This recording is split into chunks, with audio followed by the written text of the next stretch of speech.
Tens of thousands of people participated in this year's historic March for Life, whether by marching here in the nation's capital or watching our coverage at home. The 50th annual March for Life was the first march since the fall of Roe v. Wade back in June of 2022.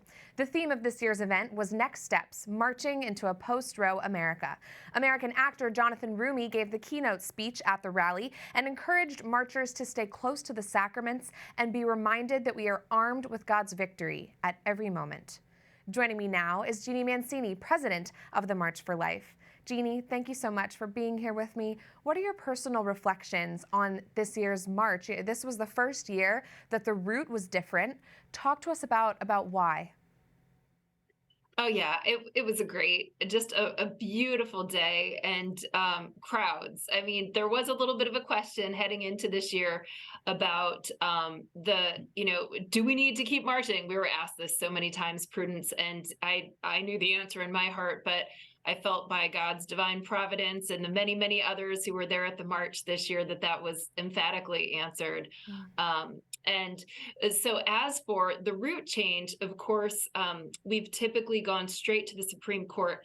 This year, we took a little bit of a detour and went past the Capitol in a particular way to show the returned role of our elected officials and really the American people through their elected officials, both at the state and the federal level. Sure, an important detour for sure. And let's talk about this year's keynote speaker a little bit more. Jonathan Roumie, he stars as Jesus in the hit TV series The Chosen. And he shared in a post on Instagram that he's never really spoken out about this issue before. So what did it mean to you to have him there that day? Well, I am a huge fan of The Chosen, and so I was delighted to have Jonathan Roumie, but nothing could have prepared me for how profound and how deep he was, and how special and important this particular issue is to him. He struggled to say yes, but he really felt that the Lord was asking him to do this. And he was the keynote for our Rose Dinner and just one of the headliners. We also had Coach and Lauren Dungy, at the National March, along with many others. But unlike past years, I had a lot of one-on-one time with our keynote. So I really feel like I got to know Jonathan a little bit. And I was just truly blown away by the man of God that he is. And particularly something that he said in his address to the marchers, which is that he's promised God that if he ever hears an inspiration of the Holy Spirit, that he will say yes to it. And so we kind of did a deep dive on what that looks like and how hard that is, but how that allows for you to live the best adventure of a life. What a courageous witness for sure. And Jeannie, I know we probably don't have an exact count yet, but by your estimate, how many people were in DC marching last week?